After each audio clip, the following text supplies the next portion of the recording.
नमस्कार, welcome to my blog. आज हम लोग बात करते हैं कि जब हम लोग अपने एग्ज़ाम की तैयारी करते हैं, तो उस समय तैयारी को किया कैसे जाए। देखिए, जब भी प्रिपरेशन किया जाता है, तो सबसे पहले हम लोग को बैलेंस स्टडी करना ज़रूरी है। बैलेंस स्टडी अगर हम लोग नहीं करते हैं, तभी जाकर कहीं न कहीं कुछ न कुछ प्रॉब्लम होता है। तो बैलेंस स्टडी का मतलब क्या हुआ, इस बात को आगे हम समझते हैं।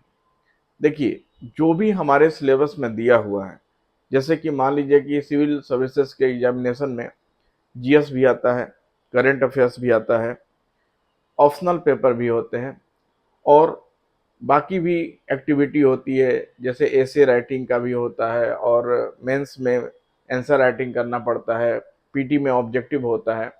तो इन सब चीज़ों को कैसे बैलेंस करके पढ़ा जाए, इसी के बारे में आज मैं आप लोगों से बात करने वाला हूँ।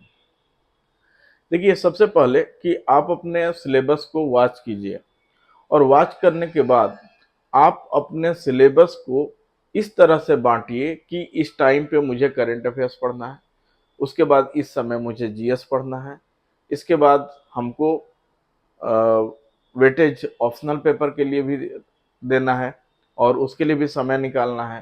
फिर उसके बाद पीटी है तो पीटी के लिए भी पढ़ना है और मेंस जब परीक्षा आता है तो आंसर राइटिंग का प्रैक्टिस करना है। इंटरव्यू जब होने वाला होगा तो हमें फिर वाइवा का प्रैक्टिस करना पड़ेगा, मौखिक का प्रैक्टिस करना पड़ेगा।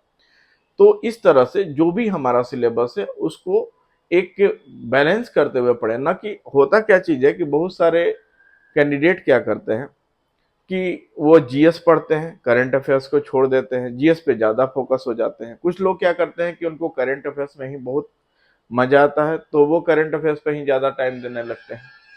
तो इस तरह से पढ़ने से क्या होगा कि कोई एक सेक्शन आपका ज़्यादा अच्छा होने लगेगा और कोई सेक्शन कमज़ोर होने लगता है, वीक होने लगता है, जिससे कि एग्ज़ाम में प्रॉब्लम होती है।